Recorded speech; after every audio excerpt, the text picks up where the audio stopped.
For better picture quality, adjust tracking control on your VCR.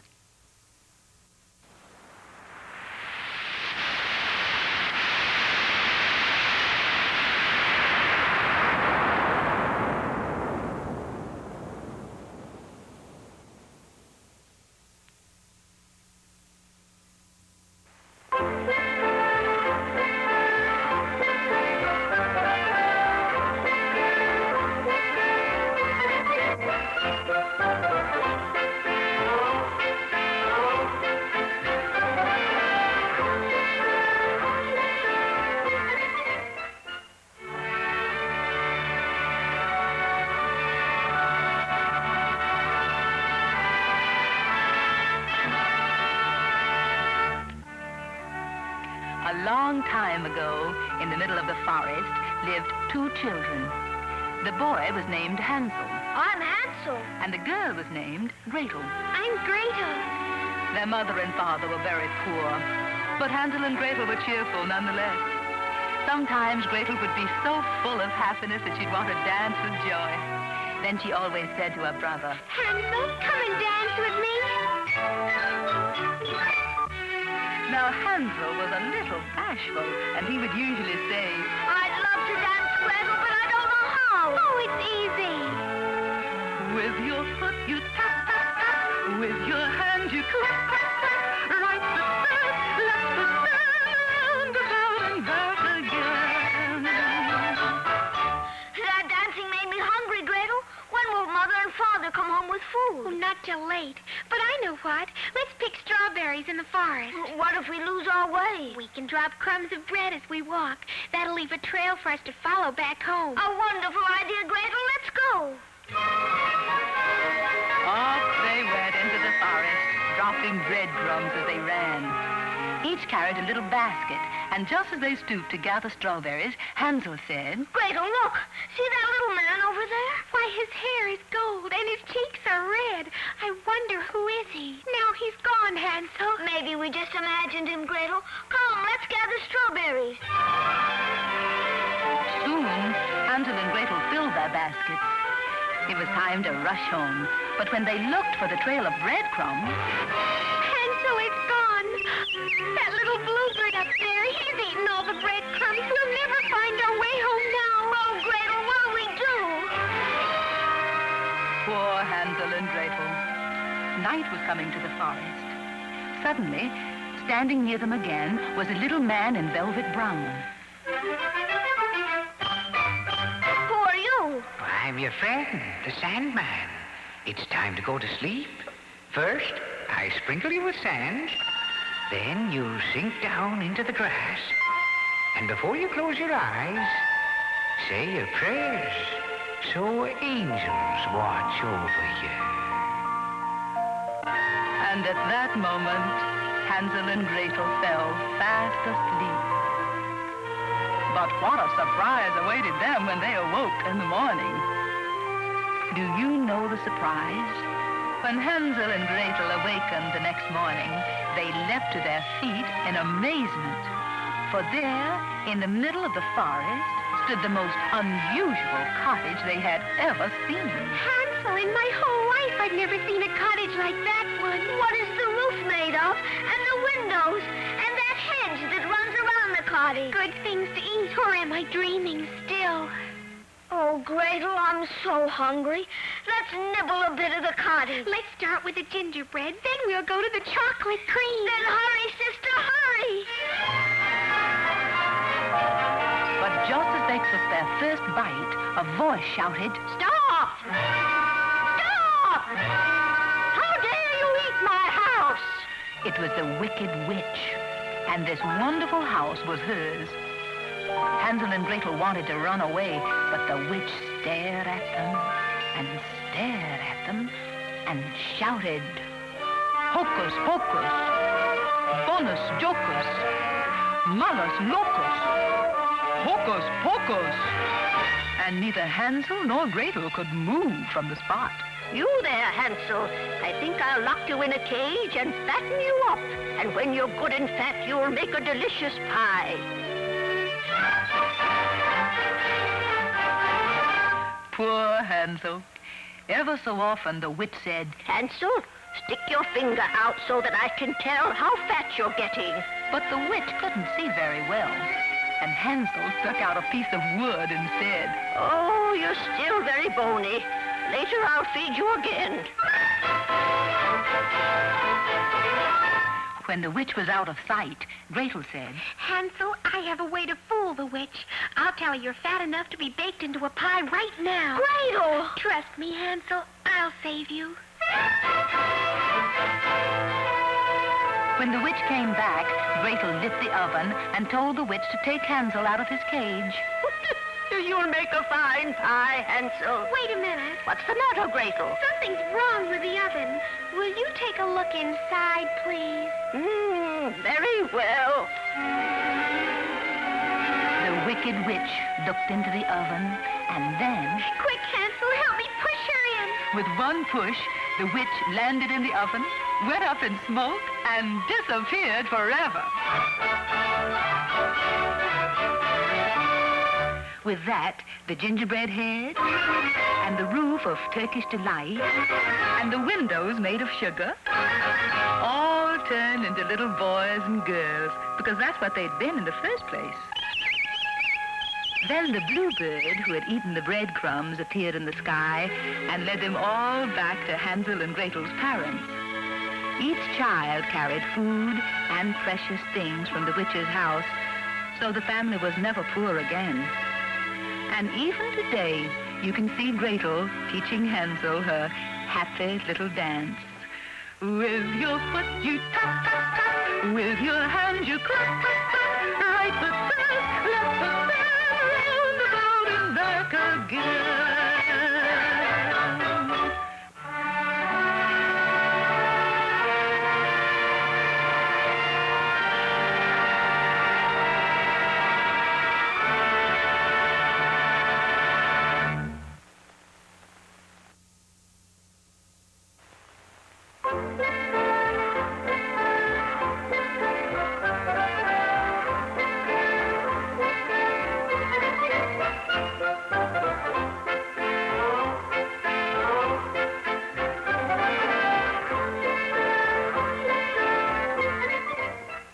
In Spain, in the town of Carambasvel, lived the bravest matador of them all.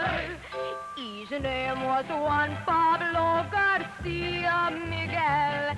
He was 3 feet and 2 inches tall. When night cast a cloak o'er Carambasvel, Juan Pablo would run to his bed. But he'd never dream of a big ice cream hill. He would dream of the bullfight instead. Señoras y señores, it is time for the biggest bullfight of the year. Today, we have the biggest bull ever to fight, El Toro Diablo, the devil bull. And fighting him, the only matador in all of Spain who is brave enough to enter the bull ring with Diablo, Juan Pablo Garcia Miguel. And here comes the band.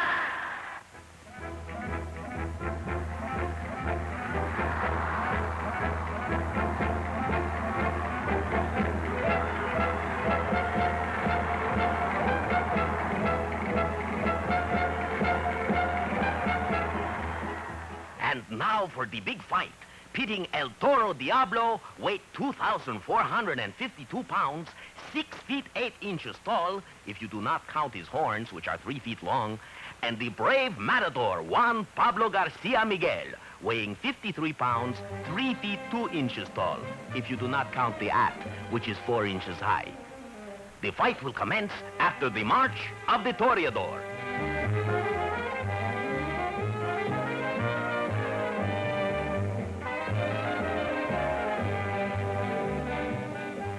Señores y señores, it is time to start the big fight.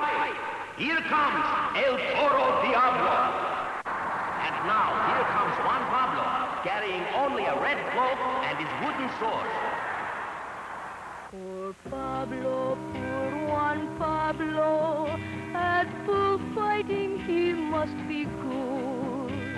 For there he is alone with the great big bull, and his sword is made of wood. And now, El Toro rushes Juan Pablo. Ah, what form, what grace. Juan Pablo steps aside as El Toro rushes by. Uh-oh, here he comes again. Caramba! Juan Pablo stood his ground, and the bull barely missed him. What bravery, what skill. And here comes the bull again. El Toro seems to be tiring. Here he comes. And boys and girls, Juan Pablo has ignored his sword and thrown the bull to the ground with his bare hands. And El Toro Diablo, the biggest bull ever to enter the bull ring, is just lying there. He is afraid to get up. And now, Juan Pablo pulls him by his horns and rides the bull around the ring. Hola! Strike up the band! In Spain, in the town of Caramba, Seville, lived the bravest matador of them all. His name was Juan Pablo Garcia Miguel. He was 3 feet and 2 inches tall. When night cast a cloak on Caramba, Seville, Juan Pablo would run to his bed. But he'd never dream of a big ice cream hill. He would dream of the bullfight instead.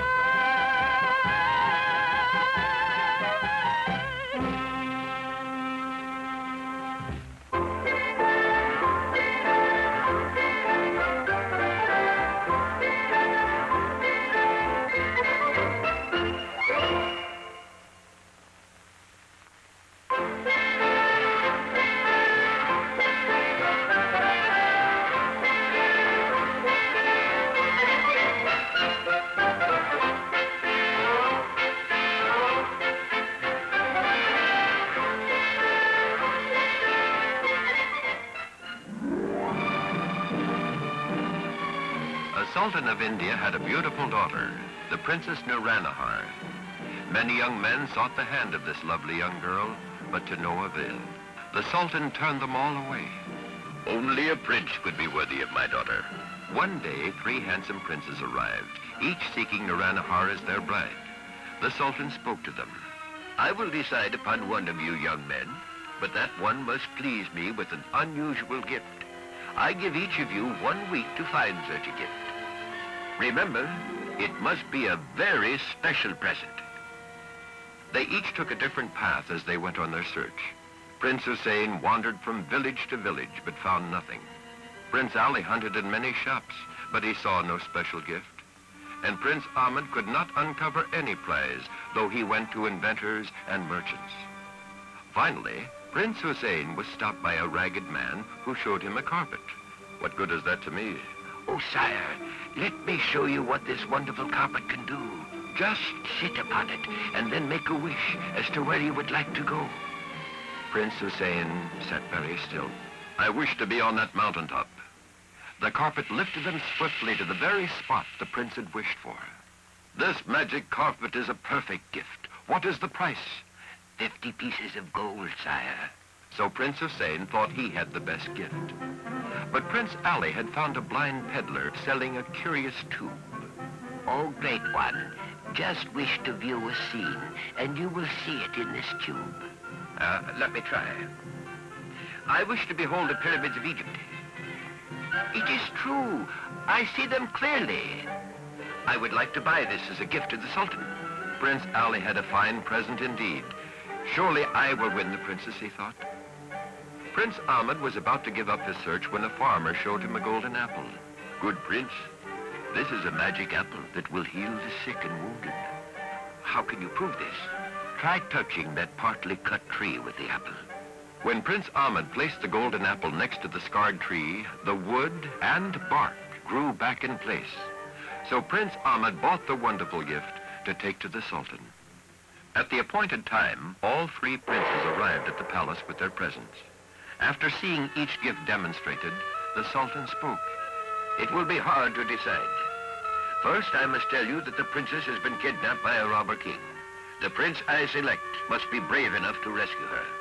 Prince Ahmed said with a frightened voice, Sire, I am not a fighting man, so I must withdraw. Prince Ali lost interest too. I am not too well, Your Highness. I would not make a fitting husband for the princess. But Prince Hussein said, I love your daughter, sire. Allow me to search out her captors. Well said, young prince. Here, I give you the golden apple, the magic tube, and the flying carpet. Bring back my daughter, and she is yours. Seated on the carpet, Prince Hussein looked into the tube and wished to see the princess. The magic tube showed Princess Nuranahar in a robber tent, watched over by guards. Flying carpet, take me to the robber camp. Swiftly, it rose and sped out into the sky. Prince Hussein flew over rivers, lakes, mountains, and valleys. Then, as it grew dark, the desert seemed to speed by under him. At last, he could see the tents of the robbers down below, and the carpet carried him to the ground. Behind a tent, he wrapped the carpet about him and started to look for the princess. But guards seized him. What are you doing here? Oh, I've come to see your chief. Then you must be a doctor we sent for to attend our leader. Yes, let me attend him. The prince found the robber chief very ill. You are dying, but I will cure you on one condition. That is, if you give me the captive princess. The sly old villain agreed, but did not promise not to recapture them when he was well. Prince Hussein spread out the carpet, set the tube down, and held out the golden apple. He touched the ailing chief, and at once strength surged through the robber. Well done, my friend. I would like that magic apple for my own. Guards, seize him. Prince Hussein grabbed Princess Nuranahar and jumped on the carpet, wishing out loud, to the Sultan's palace. And away they went, leaving a startled band of thieves far behind. The Sultan received them joyously and carried out his promise, for the beautiful Nuranahar married the brave Prince Hussein.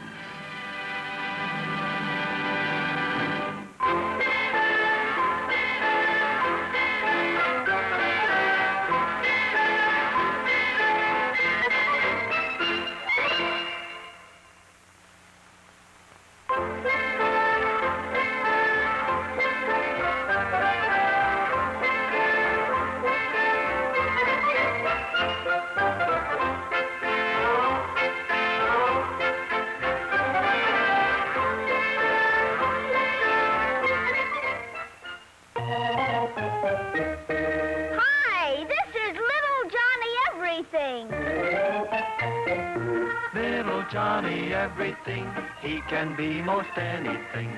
He'll just make believe and sing, I'm little Johnny everything. That's me they're talking about. I know a little boy who lives across the street from me. He's always very busy playing what he'd like to be. He makes believe he's someone else, it makes no difference who. Why, at this very moment, he could make believe he's you. Because he's little Johnny everything. He can be most anything. He'll just make believe and sing, I'm little Johnny everything. Yes, that's true. I can be most anything by just making believe.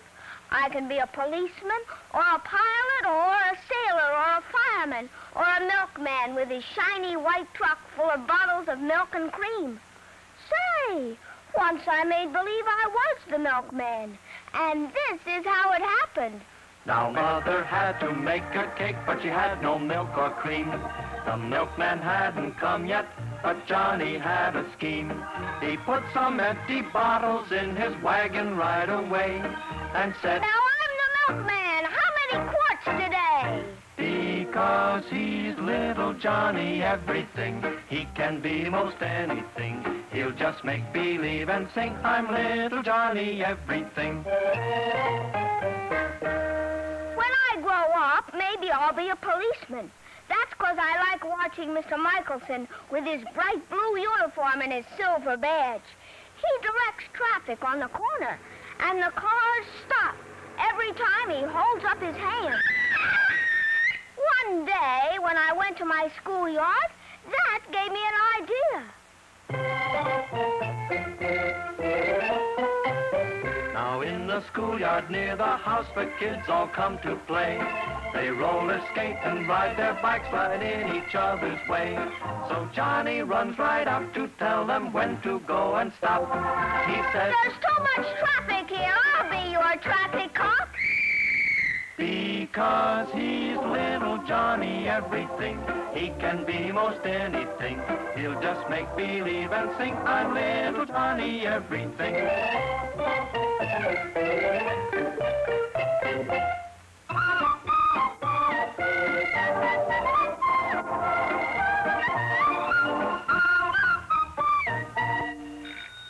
Hear that? It's the postman. Now every morning Johnny has a special friend to greet. He runs to meet the postman a-comin' down the street. He takes the mail up to the house and rings the bell 1, 2, and says, "Now I'm the mailman. I've a letter just for you." because he's little Johnny everything. He can be most anything. He'll just make believe and sing, "I'm little Johnny everything." You know, sometimes when you make believe, it all comes true. I've seen fire engines rushing down the street, and then I imagine I'm a fireman with a bright red helmet steering the hook and ladder.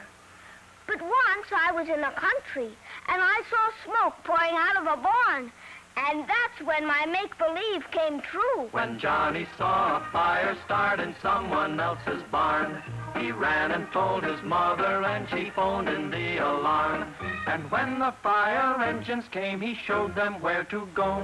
The fire chief said, "Just who are you? That's what I'd like to know." Oh, I am little Johnny everything. I can be most anything. I'll just make believe and sing, "I'm little Johnny everything." And when the fire was put out, the fire chief did say, "Why, you're a real good fireman. You helped us out today." So as a special present, the chief took off his hat and put it right on Johnny's head, and was he proud of that? Little Johnny everything, he can be most anything. I'll just make believe and sing, "I'm little Johnny everything." Yes, that's me, little Johnny everything. I can be most anything. You can too, by just making believe. Try it, 'cause it's fun.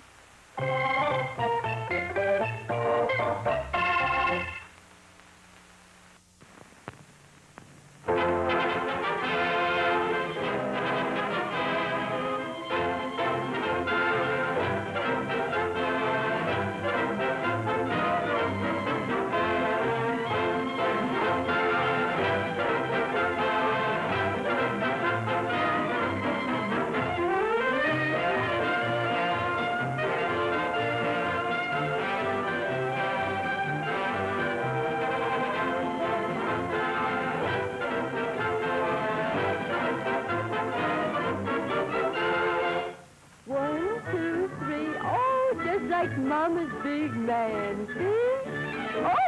Oh, you'll never will be able to walk, no, little baby. There, now play like a nice little baby.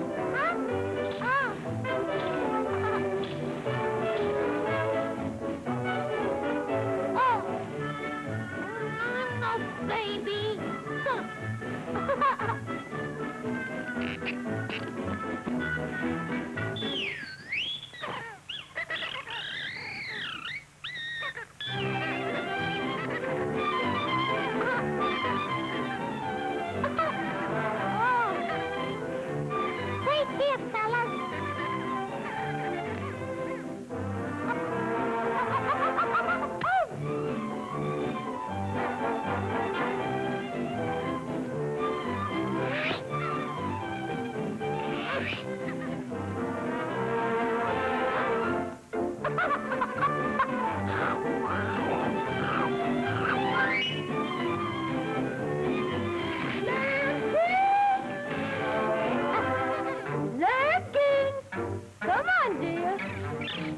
Hurry up.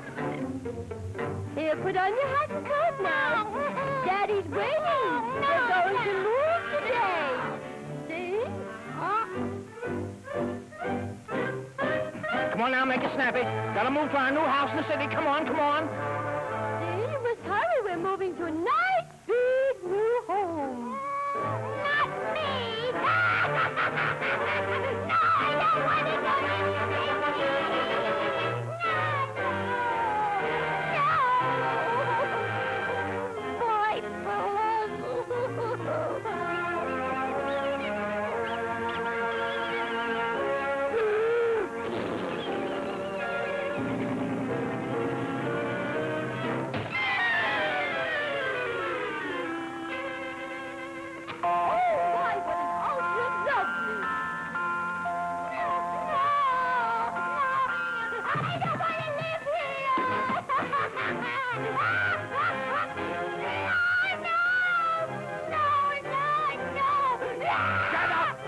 This is where we're going to live. Yeah.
This is a crazy house. We'll go back home.